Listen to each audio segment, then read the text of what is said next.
Welcome back. 50 years ago, America's astronauts were arguably the coolest guys in the country. Military fighter pilots, test pilots, guys with the right stuff and a serious need for speed. Naturally, the coolest men in America had to drive the coolest car in America. I was on assignment at Cape Canaveral this week and found out you can still spot a very special '67 Corvette on Florida's Space Coast. It was a rocket on wheels in its day. 390 horses of lean, mean, low, and loud eye candy. The very embodiment of speed, style, and swagger. Just the car for the guys who would fly real rockets into space. The all-American hero who once sat behind the wheel of this '67 Marine Blue Big Block 427 was none other than Neil Armstrong. But see, I knew about the astronauts and the Corvettes. Joe Crosby is a soft-spoken, classic car nut who loves restoring old cars. He specializes in Corvettes. When he found this one, it was owned by a former NASA employee living in Georgia. But Joe didn't know its history. It was in the basement, up on jack stands, had boxes all over it. It had become a shelf. It was in rough shape, but aside from a little body damage, in near perfect condition. Then he heard this.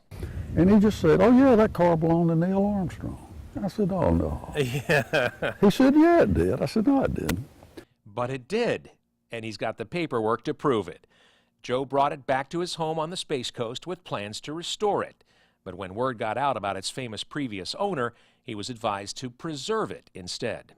The only thing not original is the water pump and the mufflers. The spare tire had never been out of the hangar. It still has the air in it from 1966. Each ding and dent, scratch and scrape, a testament that this sports car wasn't just for show.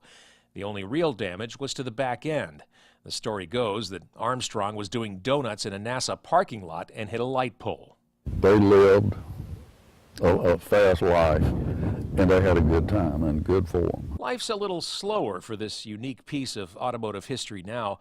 Joe shares it at commemorative events, in parades, and surprisingly with this excited Rocket City anchorman.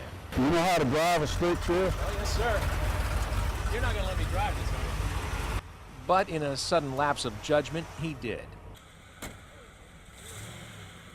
Even though it was just a short ride on a neighborhood road, for this kid who watched Apollo 11 lift off at age 6, this is a ride I'll never forget.